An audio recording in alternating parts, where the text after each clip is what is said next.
Thank you. So I'm so delighted to have my beautiful teacher, Nubia. Now I'm going to try and say this right, Teixeira. Perfect. Thank you. Here with us today. And Nubia ji, thank you so much for honoring us by coming to share your wisdom and your beauty with us on this Thank you, Carolina. beautiful Sunday afternoon. Um, to share a little bit with my patrons, I want to share a personal story, and I was trying to remember exactly the first time I met you. I may have seen you or been introduced at one of Jai Utal's kirtans, Jai being your partner in life and love and family. Mhm. Um, but where you really first spoke to me and touched my heart was at your and Jai's kirtan camp in Fairfax in California. And you are this beautiful Brazilian woman who just radiates love and radiates this, like, I really feel ma in you, this strong quality where you even, I needed green tea at the time and you made sure you went off and bought that extra for me. And I felt every day at that experience that I was just enveloped by your love, and I felt so deeply nurtured. And then to Mm. get to learn from your wisdom as well, I experience you as so humble, and yet you have actually done pretty amazing study all over the world with incredible teachers. And I also remember um, right after I had a car accident, I started coming back to practicing asana again, and was studying with you because I always like the best of the best teachers, Mm. and just watching how you so exquisitely weave this path of bhakti, of what I experience the real essence of yoga to be, not just twisting ourselves up into pretzels, but really this deep devotion. And then the way you've gently offered me corrections if I've pronounced an invocation wrong or something, like I just see you do it with such grace and such beauty. And I'm so deeply honored both to know you, to have studied even just a little with you. I remember you saying to me, I was like, I need to study more bhakti. You like, you need more Iyengar, which is probably so true. Anyway, I'm really thrilled that we get to experience your beauty, your effervescence, and your love for the divine through our time together today. Thank you so much for being here. Thank you, Carolina. What a beautiful introduction. Yes, I went out to get Tusi green tea for you. I did. Oh, that was fun. And yes, I told you to practice Iyengar because I want you to be in your body strong and, you know, take care of your injuries. So, Right. thank you for remembering those things. Of course. And then when you play you're like, and here is my personal playlist from Jai for class. And it was just like weepingly beautiful that we got. So I just feel so immersed in some of the blessings that you have to give. And I know there's so much more. So I'm glad that I get to learn even as I share with other people today. Thank you. You know what I see and I try to is like not it, it's not really the teaching. It is always and with a lot of respect, but it's like what is the impact that you are causing in your student? What is the impact of that practice, that teaching in your students and life and what is it that they are taking. So my main job is like I want people that come to my class or come to me to feel seen. I want them to be seen and I want them to feel loved. So, in the past, and now not so much here culturally, you cannot adjust your students as much. But in the past, I would make a point of in every class go around and really touch, physically touch my students, and then also give instructions and attention and a word, and because I wanted people to feel that. So it's not just like about my trip and what I think the class should be, which is still going on. The power of multitasking is still going on. But the most important, like what is really weaving it all, is I want you to be seen. I want you to live here with a feeling that you feel loved and you feel good. Not always possible, but that was the intention. That is the intention. Well, then I received that beautifully. So I didn't know about the Yeah. stealth mission, but I felt it. So I love hearing that from you. Yeah. Now, I'd love just some of my audience will be meeting you for the first time. So, I know you were born in Brazil and you have Mhm. studied things like Odissi dancing, a classical form of Indian dance, devotional dance. But can you tell me how you first even started on this path? Brazil is a long way from India. So, how I did that come about know. for you? I know my mother, her name is Terezinha. She says that the stork was flying to India and accidentally dropped me in her lap in Brazil. That's the how do you say, fable? And I was being different. I was being different from my family, and the times I spent just in introspection and dreaming were like much more than the times I spent playing with my brothers and sisters.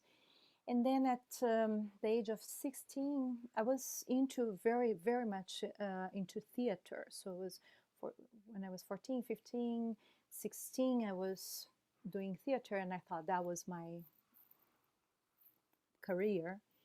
And then I came in contact with yoga via seeing a photo of, I'm from São Paulo, Brazil, seeing a photo of this famous Brazilian actress doing all these yoga poses, and she had bracelets and she had all the Indian jewelry. And at that moment, like, I remember it was this this wonder. So I looked for yoga classes and I started practicing. And the classes after 6 7 months, I was like, it's the same class. Oh my god, the same class. I want more. I knew that there was more, so I bought books and I started reading more. And that memory, in the heart, memory of just being in silence and hearing. So I was looking my piles of books. The theater was like this, and the yoga was getting like this. And I'm like, oh, I guess I'm not going into theater. I'm going into yoga. And at that time, there was one University of Yoga, but not like university here. But I was 17, so it was my university, and it's called Universidade de Yoga in São Paulo, Mestre de Rose, and it is 4 years. But after the first year, you can start teaching. After the first year of, so I started teaching yoga when I was 18, and there was an opening at the school, both to work in the front desk and then to start teaching this beginners class. And so I started teaching. I was working there, rolling senses in the back, and I'm doing all kind of things and seeing all kind of things also, behind the scenes of a yoga school, things that I'm like, Right.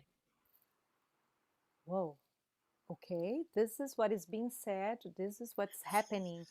There is a separation there, but anyhow, it was good because it showed me the power of truth and the power of word and the power of you know yeah, to keep the purity of one's heart.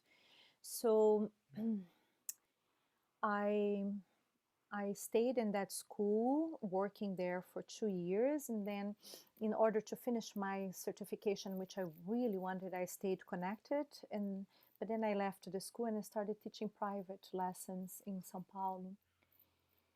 And it was like beautiful transformation. You know, coming from a very simple, poor family in Brazil to like, you know, I had to work. I used to work little jobs since I'm 13. So then I had to work to pay for my yoga school, and I had to, and then suddenly via yoga, this abundance was coming in my life with my privates. They were very wealthy people in Sao Paulo, and one was telling the other. And so I was like, at the age of 20, 21, I had so many private students there. And one of them, a woman called Madalena Macioli, she told me, you know, my daughters, they can do whatever they want. They don't want to do anything. You want to do all of the things you can't. I'm gonna help you. Whatever you want to study, I'm paying for you. So I felt like the father. I mean, I had a father, but not that in that way. Came and the, you know, there's just this abundance and prosperity coming from the well of yoga at such a young age, and affirming to me, this is right, keep doing this, this is right, keep doing this. So that was the beginning.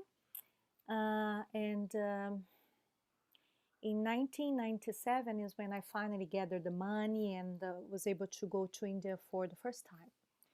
So when I went, that was a big year in my life. 1997, I went to India. I came here to USA for the first time. Also, my best friend in Brazil, she got married to an American. So I came for her wedding, and then I went to my first yoga journal conference. So it was like a big year. And then I went to India, and you know, amongst many different things I learned there, some on yoga, but not so much on yoga. What touched me the most was the arts. And then I was exposed to all the dances, and I liked many of them. I liked Bharatanatyam, and I liked Odissi very much. So when I returned home to São Paulo, I went to Odissi show with my Brazilian teacher, Sonia Galvão, same year, 97. And I fell in love with her, with the form. And I ran backstage and asked her if she would teach me privately and, you know, in groups. So I dedicated a lot of my time to Odissi dance, along with yoga and the teaching and, you know, courses and things like that I did in yoga. But that was transformational to have Odissi coming in my life. And one more thing that happened also in 1997, I was gifted trip to Chile to this tantric self-healing week, where there was going to be a Tibetan monk there. That's what the person that gave me, she bought for herself, and then she changed. It was on one of my students. And then she changed her mind, and she gifted me this. And I met Lama Ganchen Rinpoche, my Tibetan guru there.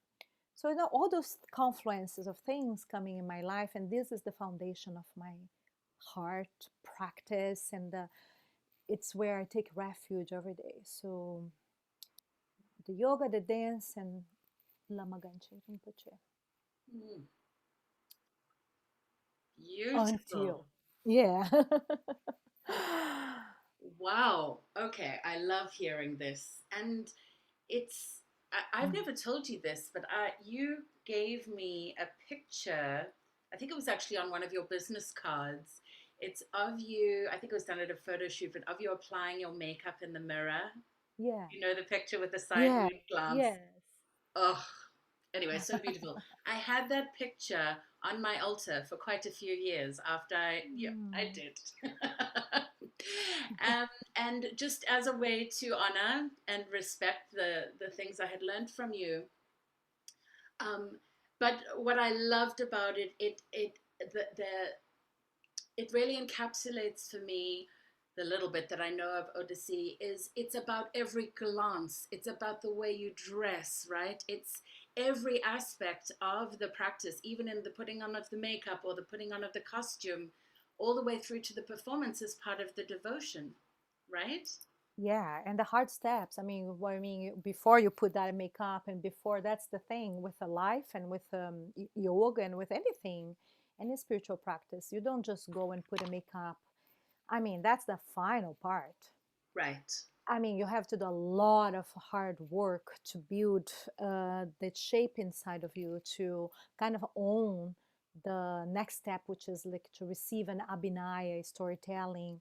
You work on the basic steps for many years, and then you build into small dances, and then you build into bigger dances without the rasa, and then you're given the stories, the prayers, so it was like a long journey to actually get to put the outfit and the makeup.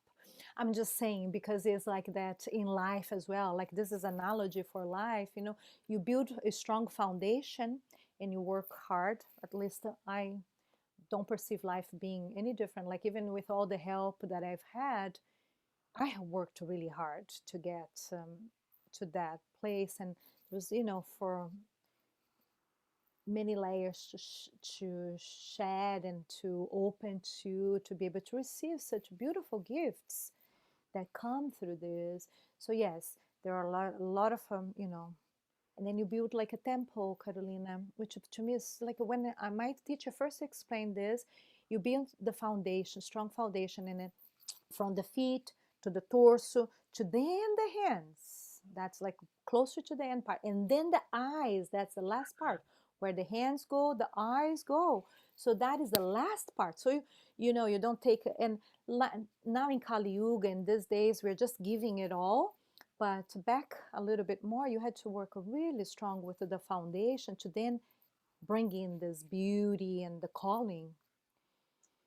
It's like channeling. Then the temple is ready, and then you put literally the top of the temple, which is that last piece of your hair dress.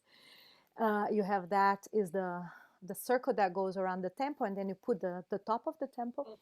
Then you are ready. But so yeah, it's beautiful.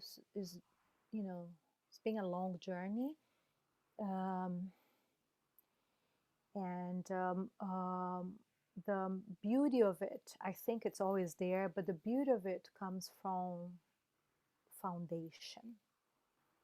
I love that you're speaking to this because I think as Westerners, we so often trained, or sorry, I should say, there's this expectation in the West about we go to one weekend workshop and now we are an expert in this thing. And that is not how it works I mean, most things that are worthwhile in life, but especially with Eastern traditions, you've got to really, I mean, don't you even have to earn your bells, the bells you wear around your In some ankle? traditions, yes. Like I never went. I mean, for like Bharatanatyam, you do this whole training. In Odissi, I have never experienced that, and I have never experienced that with my teachers.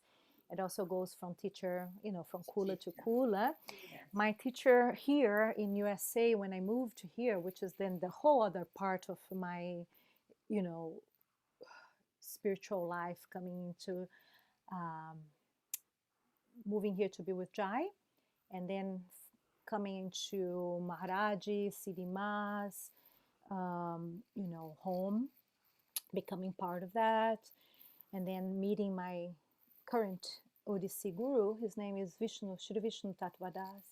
So it's been 20 years since I moved here. It's been 20 years that I've been learning from Vishnu.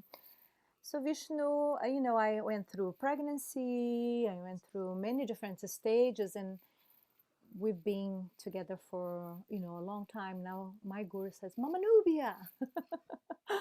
We developed this friendship also, but deep respect, and um, it wasn't this it's friendship and love. Think of Krishna and Arjuna relationship versus that following a method and receiving, but also with respect, not just friendship, blah blah blah. Like with respect, Yes. and to the tradition, to what that person is transmitting and carrying. In this case, Mm-hmm. Vishnu Tattvadas. Yeah. And now you referenced your life now in California, and we've mentioned Jai. I don't know how the two of you met. Are you willing to share that story? Yeah. So Yeah, I just wanted to say, I don't know why, but this is what I wanted to say here to this group. Okay, like even when I said I started teaching private lessons, there were many times during my first years of teaching I would go by bus to my students. I would go like a, I built it again from the foundation. Again, don't know why I want to point to that, but it's not like all a fairy tale. There is that element which just she tells, I speak, so that I want to emphasize here. So after like I did private classes for 10 years. So after a long time, like 7 years, 8 years doing this private lessons and having many students, um, one of them suggested, what about if we throw a party, and we do a big party and we bring all your students together and you can dance and da, da, da, and so it was an idea between a few students that said we will contribute, we will do this, we will do that. So it was before the 1999. We started planning, and then um, I used to listen to and play jazz music in class. And one of my students, the same Madalena Macioli, she brought me a few of his many CDs for me to play in class, and a few of jazz CDs back in the day. So there was a song called "Be With You" that I started listening at that year, and it was really beautiful. And I was in a relationship for 11 years, and I was like, yeah, I don't know, it's feeling like it's time to change, and I know there is someone out there, but I could not understand. My English was okay for traveling, hearing lessons, but not like that song. It's hard sometimes, even in Portuguese, to understand what is being said. So I wrote to Jai and I asked for the lyrics. And that was one of the emails. And in, in that reply, he said, oh, I love Brazil. I would love to come and sing kirtan in Brazil. So I brought that idea to my students, and that's how we began to converse. And then I'm like, oh, you're such a professional musician. I don't know if we can do this. And then I sent him to someone else, Fortuna, a woman that put festivals in Brazil, but it didn't work with her. Then my student said, I'll pay the ticket, I'll get the hotel. So there was this contribution. And Yeah. so Jai and Jeffrey came to São Paulo in 2000 to sing kirtan, and that's how we met. Mm. There is a gap there, 1 year. I'm going to jump ahead because there was a lot of things to be put it in place for us to finally be together. But then, and a lot of things that shadowy things, and pulling weeds, and restructuring life. But I guess the wanting to be together and the fact that we were supposed to be together was stronger. And in 2001, I came to be with him and see how would that work, and never returned. Mm. Making the story short, like Yeah. again, just to the point. And then, so I came, I stayed 3 months, and then went back and forth. And then we decided to be together. It was like in 2002. We knew we were going to be together, but like it was a big move, for me to move from Brazil, leave everything in there, and my sangha and my students. But I knew it. I knew since the beginning, and I just did not know how to. And when we first met in Brazil in 2000, was a time that I was, like I said, figuring out I want to break up, I want to be free, I want to live in India and dedicate to Odissi, and then I want to travel to USA and learn yoga. And I had all these plans with my student that when I returned, I was going to take a year off and return, and we were going to open a yoga school there. So I met Jai, we fell in love, there was a lot of turmoil. And then he came back here, and I went to India. And in that time, I dedicated a lot to, mostly to Odissi. Yoga was always there, but yoga felt like I already had the knowledge. What I really wanted to learn was new, and I needed to build in my system was Odissi, so I devoted to that. And when I was in Madras, coincidentally, Sidima was in Madras. So there was a temple there, which is no longer, uh, and it burned. That temple burned in the south. And I'm I went to the temple to see her. I arrived at the temple. She was off to Rameshwaran, and they said she's at the train station. If you go in the back way, you can see her. So my rickshaw driver drove me.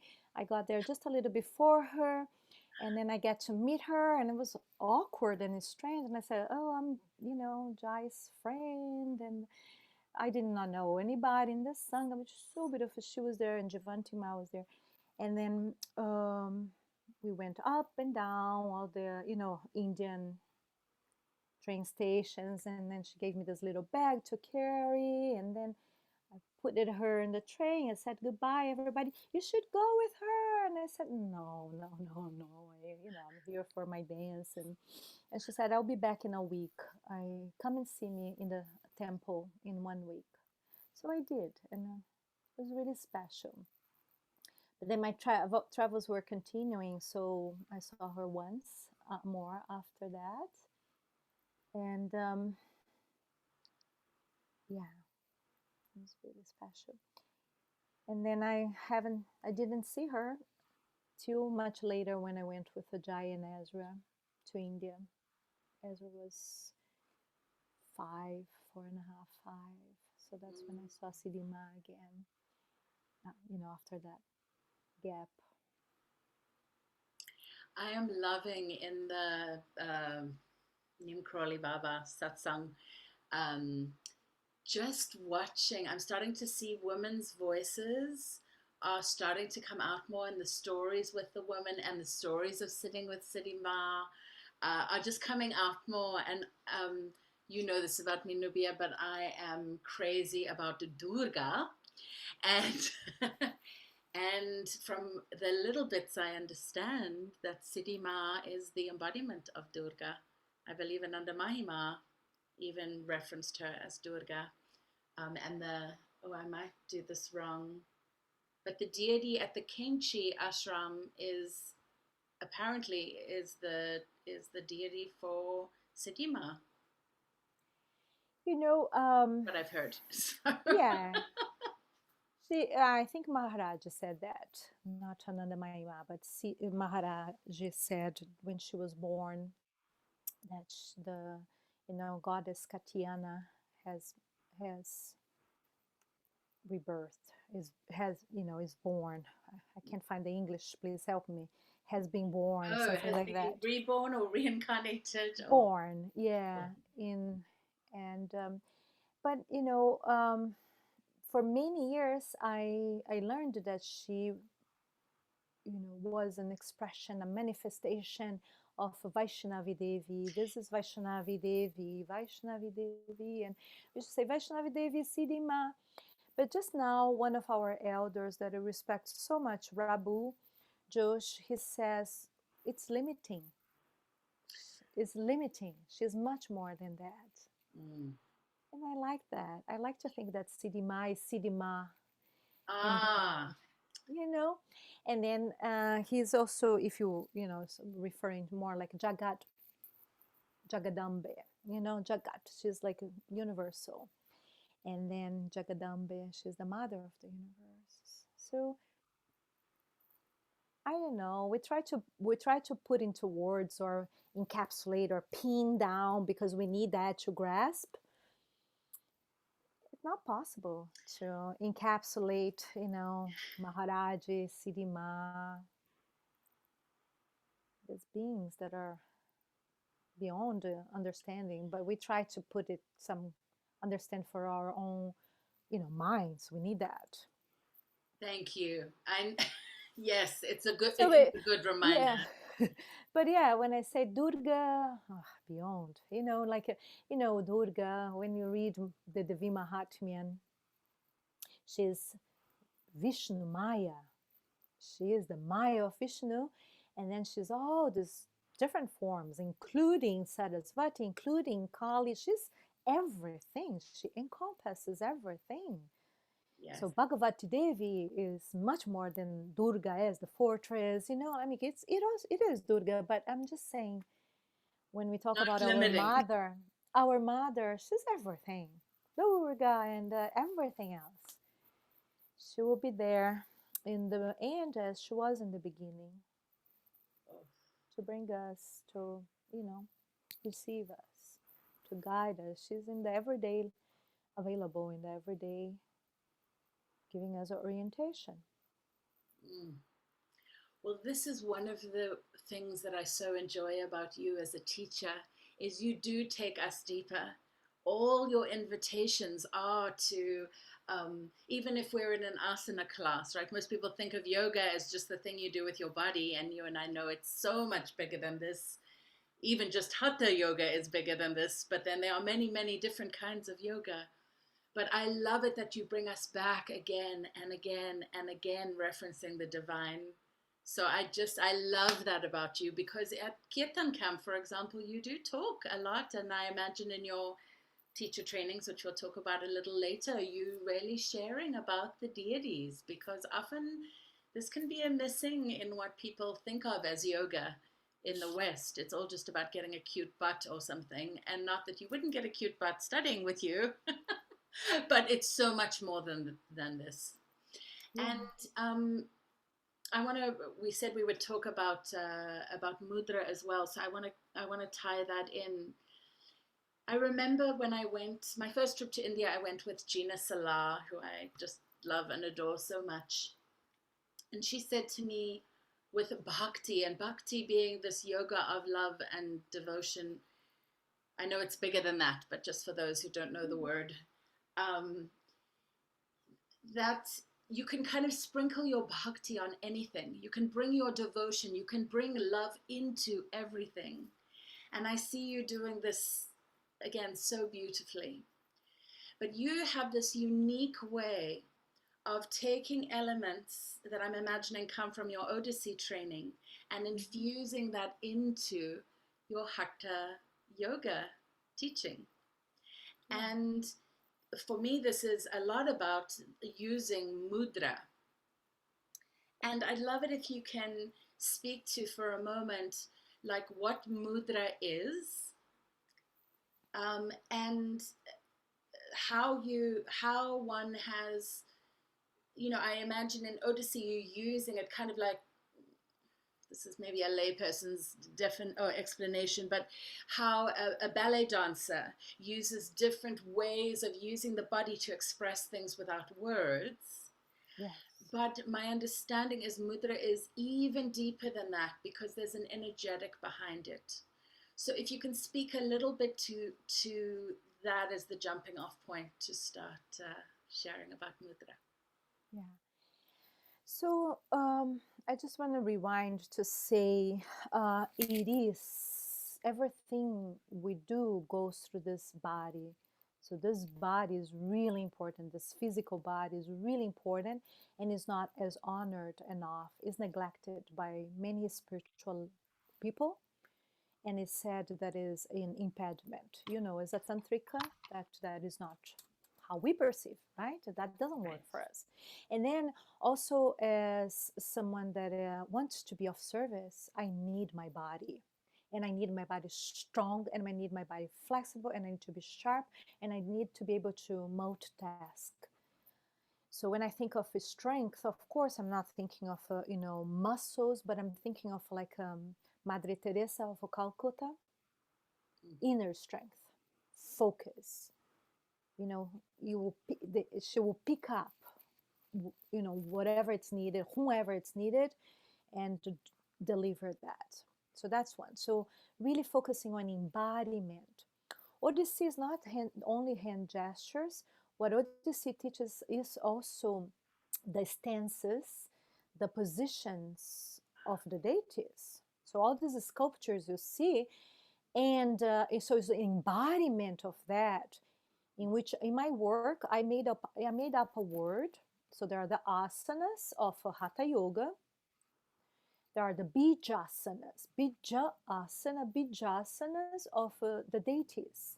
So in one dance, when you learn a dance, there are 10, 15, then, different options that you could do for Durga, for example. So I plucked one, like from the tree, a beautiful flower, and I offer that in my book. But then in practice, I am blending yogasanas from Hatha Yoga with those bijasanas, and then another category that I call, in different schools are going to be something different, but which in the book, in my work, I call mudrasanas, is when you just embellish a asana, regular asana, with a mudra that is meaningful. For Yeah. example, you do Natarajasana and then you do this, which represents flowers sometimes. And in the storytelling of Natarajasana, it represents Shiva holding the fire of transformation. So it's not, something that I just want to do that. I feel like doing that. No, I am following Natya Shastra. Natya Shastra is a treatise of arts. That is bhakti. So we, and I'm doing a little bit more like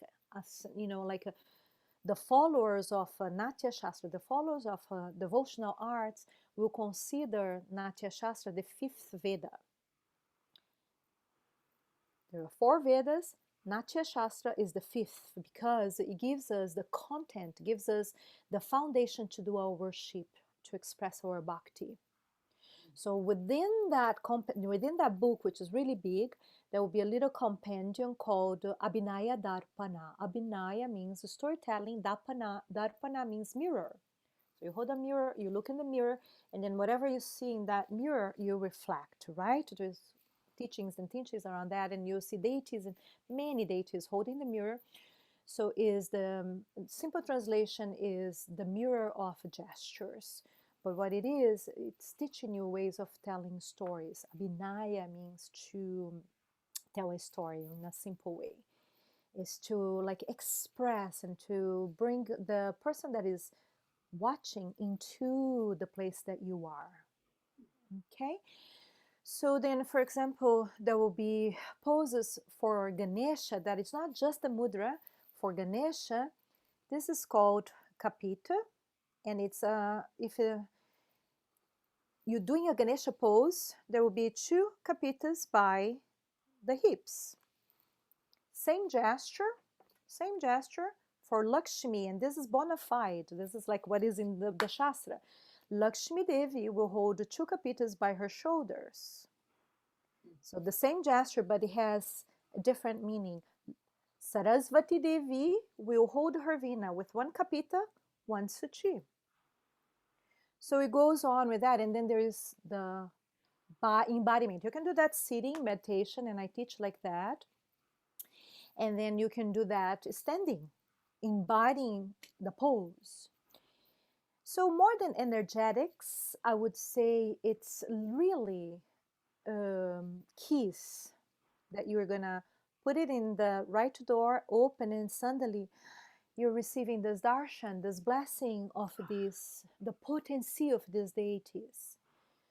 And it's not for example, mudras in yoga, they are specific for some specific things. There are mudras for meditation, dhyana mudra, that's what it is for meditation. Hridaya mudra, where Hridaya, you talk Oh, about the spiritual heart. So you're going to connect and open the spiritual heart, and so on. Then there are mudras in Ayurveda, which is not my knowledge, and not like it's not interest to me. Like you do this to heal this, or you did this to awaken this element, and then it's a little open the part of the brain. It's that part more. I don't know if intellectual is the word, but it's like you do this to get that. yes.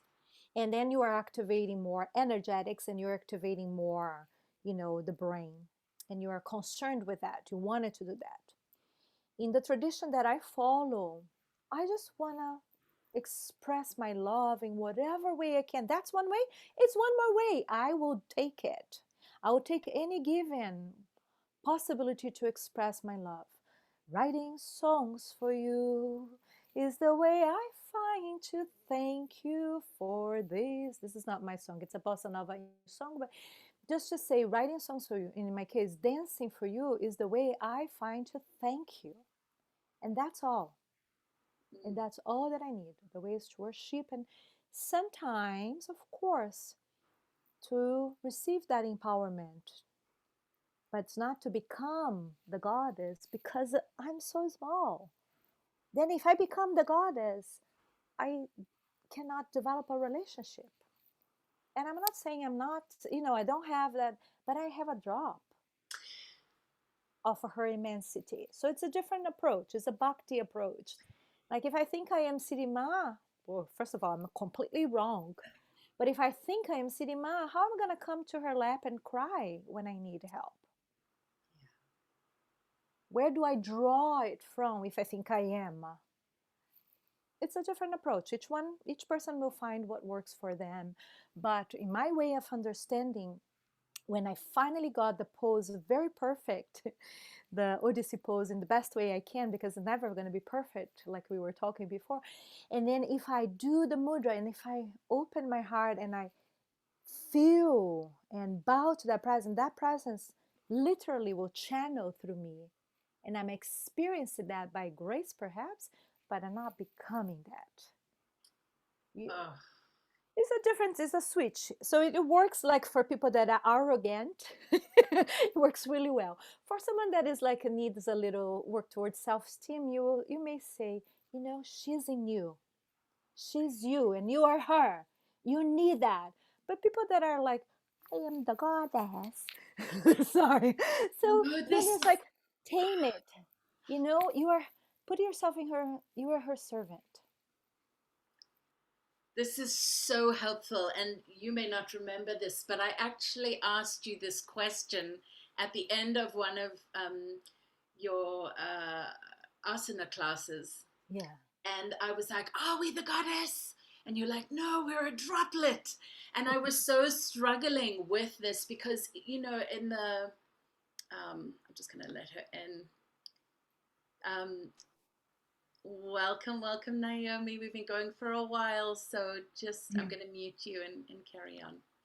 Um, so, yes, I think there's this, I see this a lot in the West and especially in neo tantric circles. Like everybody's like, you are the goddess. But to run that much Shakti through your system, this is a lot.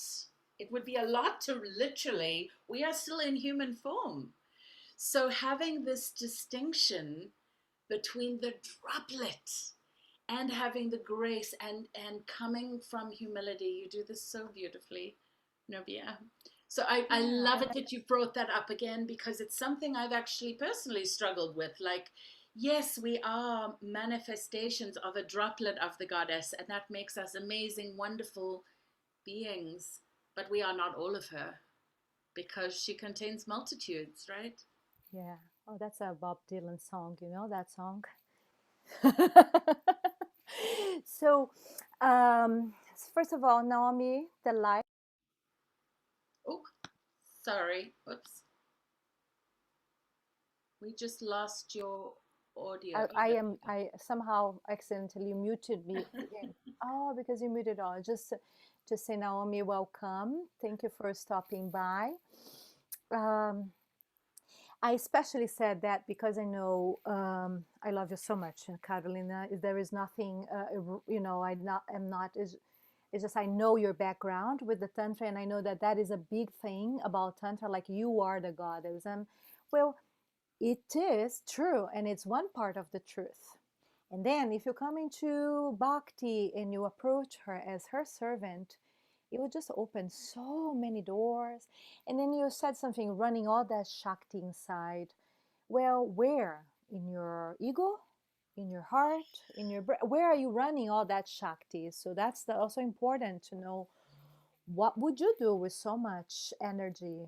Because ultimately, bhakti and karma yoga are intertwined. So if you are awakening in any possible way, it is to benefit others, and it is to hopefully and ultimately to bring more goodness and light to the world, I believe. So um, I say that with hope that we understand that, because I say that to balance the opposite, which is also truth. You know what I mean? Yes. I really I'm loving this because I make the distinction between classical tantra and neo tantra, and I'm qualified to teach neo. But there is this whole like you are the goddess, and it is beautiful to honor this droplet of the divine in each other, but we can also get lost. So I loved what you said about like what are we shaktifying? That's maybe my word, but like what Yes. are we adding the shakti to? Is it the ego? Yeah, I like what you said. Get lost. I hear lust. Lost, Right. lust. So Yes. just to identify that. And then your question about mudras, because the conversation was completely different. Another time we will focus, but I have so much content also on mudras on other platforms that people can go and just watch. But the mudras, so for me, what is important? I mean, they are beautiful. That's why I want to do it. Just that. They awaken this sense of connection to nature, which is so beautiful. I'm not talking about beauty, aesthetic beauty from, that is imposed from the patrilineal into us. I'm talking about the beauty of nature with all of her expressions. So the reason I wanted to practice the mudras most is because they are beautiful, because they plug and they connect me, like I said, like that key that opens the door to these essential elements, or to elements of nature, living beings, living creatures of nature, or to this amazing source of the deities of Bhakti, which will support me. So I wanted to use those gestures for that reason. In the dance, they are mostly called hastas. So, like it's hasta binaya, you're going to tell a story with your hands. For example, the prayer Sarva Mangala Mangalye Shive Sarvartha Sadike Sharanye Trayambake Gauri Narayani Namostute. I mean, I'm trying to sing what I dance, but it's not in my on my pitch. But just to say, you're telling a story and you're calling that, Yes. and then you're dancing, and then you're saying, "Can you look at me? Can you empower me? Can you give me, just a glance? I just want a glance of your love." So it's more for a spiritual connection than for uh, awakening of, you know, specific powers in specific places, and it's to express your bhakti. So Mm. with for example, you will chant mantras. There is no difference between the mantra and the form. Well, when you embody those poses with the correct mudra, you are channeling through the form, through the rupa, the same presence.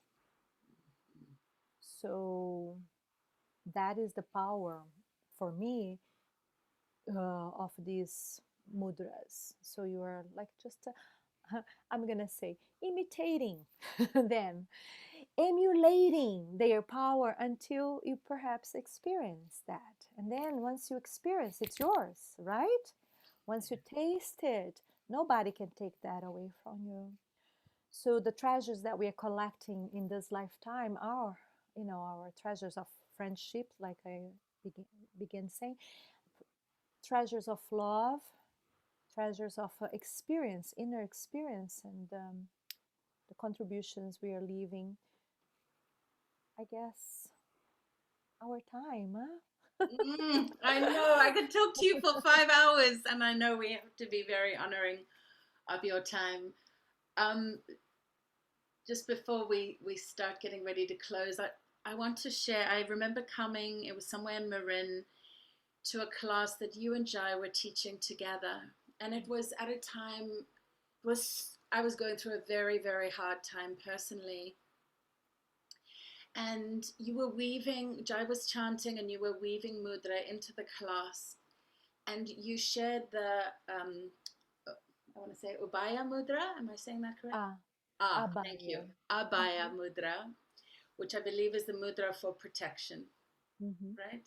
And a lot of the deities have this Ganesha, and anyway, I burst into tears in the class. I wept because I so needed protection at the time, and I could really feel it coming through, just even as we were talking about it. So I know there's so much more, so much more to these mudras, but even just in that, there was like a very palpable felt sense experience that I could even go for refuge in the deities. And this came through this abaya, thank you, abaya Mm-hmm. mudra in the class. Mm-hmm. So Beautiful. you've referenced your book, but please share the full name of your book and where people can find it because it's Oh, so beautiful and it will, there's so much more wisdom people can learn from you than we can do justice in this short amount of time. you know, I'm gonna do like this because you're sharing this with Patreon. I have my page on Patreon, and I have a few videos there that I made available public. Ah, So I'm going to invite your Patreon students, friends, Sangha to visit me. And I'll give you that information after, but it's Patreon and it's Nubia Devotional Yoga. So, in that is every week I send a class that is Hatha Yoga, and there is lots of mudras, and there are a lot of storytelling. There are meditations that are reflective meditation, Bhakti meditations that I do there. So, wouldn't that be nice to share just that? Okay, that would be so that's lovely. plenty. Yeah, Thank you. Thank you. thank But you. it's called The Art of Oh, my book. Your My book. book Yeah, is I called want people to get the name as well. And yes, Yoga, please support Nubia's Patreon. Yoga and the Art of Mudras. Yes. Because it's not just mudras, it's like how to place the mudras into your yoga asanas or how to do the poses of the deities with the mudras. In the beginning, there is a session of meditation, and mudras should be done to worship the elements, but they are all followed by a suggested seated meditation position. Um, so it's yoga and the art of mudras. Yes. I love it. And this is really Mm. your unique. Oh, there we go. Sorry, I didn't Oh, have my copy handy it's fine. to share, but I love this. That I mean, the last time I was around you when you were teaching, unfortunately, was a long time ago at a festival in Joshua Tree. But I happened to just even walk past. I wasn't in the class at the time and was watching how you were teaching these beautiful mudras with the asana and Choreography, asana choreography. asana choreography. It is so exquisite, and I want more people to experience the potency and the love and the devotion that you can I say embellish using the mudras that Yes. you have spent all these years studying. So I also know that you have a wonderful offering coming up for people where they can really dive even deeper with you. Please, will you share a little more about that? Caroline, I know we talked about this in the beginning, but I would love for people just to check me out on Patreon. Check Okay. out that because it's easy. If they're following you, they can just find me, watch one or two things. Because I want to just say hi to Naomi. I know you're, but just to see before we close, if Naomi has a question, so at least we'll honor our sanguinha, little sangha, a comment, a question, and then I will send you that written information That's about wonderful. my, yeah. I apologize for being totally late and I did think that it went to 7:30 at least. You're right. Oh, okay. But we change it. You were right, and it got changed. Yeah. Okay. I'm loving my new spiritual path, and I'm having a interesting process going out into in-person life again. And part of me doesn't want to go anywhere but my chair in my beautiful little room here. So today I visited a friend in my neighborhood, and I stayed too late. But I'm trying to find my way. I mean, it got to be like late-ish towards the Zooms I was planning on doing this evening, this one and one other, and I went, okay, so I won't go. So I might go tomorrow. No, not tomorrow. No, no, no, I bet I just go. Just like sort of like break the resistance and go and do something in person with a vaccinated friend. And we still sat, we hugged, and then I sat next to her, and then I went, no, I'm sitting across, and we were on a deck outside. And I just feel like I can't even choose what to do until I try it maybe a few times, So if that makes any sense. is there a specific, thank you for sharing, and is No, there a specific question you have for Nubia? sorry. Just because we only have a few more minutes with her I because don't she's know anything about it, so I'm going to have uh, to watch the replay and look on your Patreon and see. I only saw the one example that you did a few minutes ago. Okay, are there certain moves for certain words? Well, I guess what I'll do then, Carolina, and then you do a close. What I'll do is just so your students have, and then it would be more or less my closing. So we're gonna do together. Bring your hands to Anjali. That's the most popular, most common gesture, and we're gonna just begin here. One of the things in this very simple gesture is like we are so used to have our prayer pointing up like so, but I want us to point our prayers slightly forward, just a little bit, just slightly forward.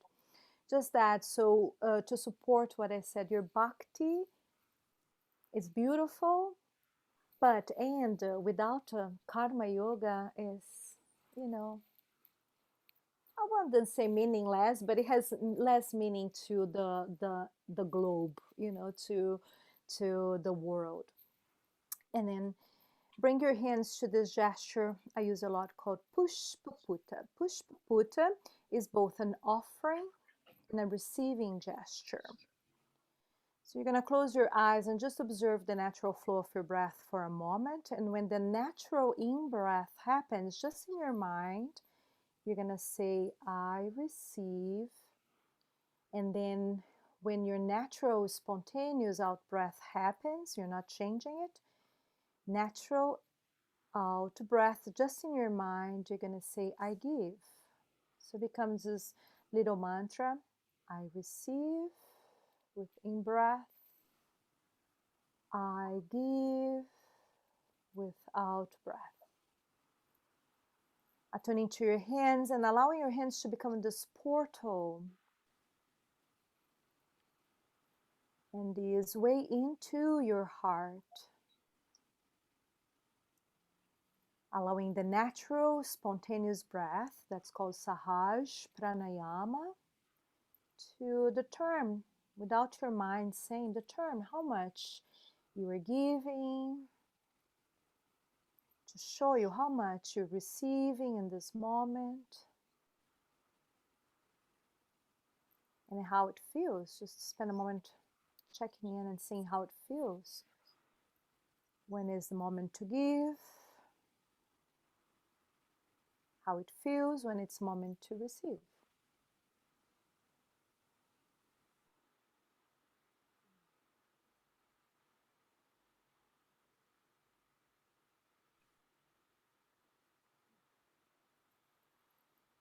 Intentionally work with the generosity and exhale just a little longer, a little more fully, completely. And then let the breath, the natural, spontaneous breath happen. And you'll see that every time you exhale a little longer, you create actually more room for the new cycle, for new breath. And I like to say that generosity is the propelling force for abundance.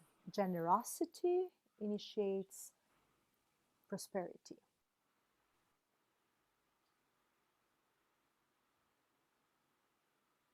So, a beautiful way into Bhakti yoga is actually via karma yoga.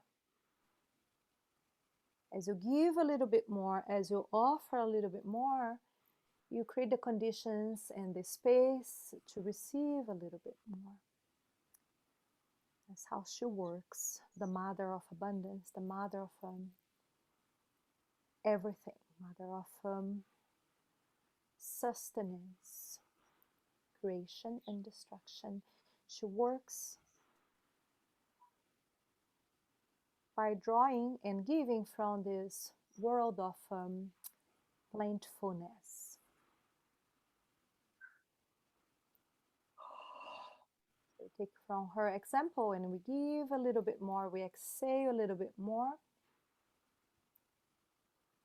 And then as you inhale, fold your hands in prayer again and bow forehead to hands, hands to forehead. Then open your eyes. Okay, so this land of fullness versus the land of emptiness, and then giving a little bit more, especially when you feel depleted. It's the opposite. Give a little bit more. And then ultimately, we talk a lot about Bhakti Yoga. Well, it's time to do Karma Yoga. The world needs, everybody needs, we need. So think of Karma Yoga prior to Bhakti Yoga. Then your Bhakti will be much more full. Nubia, wow. Even this was very profound. Really. Thank you so much for being so generous with your time, with the wisdom of the many years you have studied, for your beautiful heart, for your respect and honoring of these very sacred traditions, and always, always for inviting us deeper. Thank you, Carolina. Thank you for this. It's wonderful. We need to talk more. We need to chat more. I'm a yes. You just let me. I mean, just in general. So, and thank you so much, Naomi Delight. I love your last name. You call it. You close it for us, Carolina. Do your magic in the closing here, please. Thank you so much. Thank you. Just to mention, I love that Naomi was saying it was delicious and it calmed her. Yeah, it's amazing. Sometimes we can make things, and this is my journey. As Nubia and I were talking beforehand, it's been interesting what's been unfolding in my own personal sadhana, my own personal practice this year. I've gone much deeper into Bhakti and much deeper into classical Tantra this year. And in the beginning, I was like, why is it so complicated? Because Hinduism is very complex. And then I realized, because then it keeps drawing you and inviting you even more. But I love it that you brought us back even to the simplicity, because I could feel Lakshmi through this, right? Lakshmi is actually generosity, more so than just the abundance. People think she's always so abundant. Anyway, I've loved getting to hang out with you. Oh, the goddess is wanting to just robe. She's getting so excited with all the Shakti happening. But thank you so much again for being here. On Tuesday as part of Karma Yoga, I am chanting with my patrons on Tuesday, and we will be, chanting very simple mantras, but all the proceeds of that are actually going to go to giveindia.org to help with the fight against COVID. And Nubia, I didn't say this before, but I know that there are many things that you and Jai are doing. I know Jai is performing. I've seen June 6th, he is performing.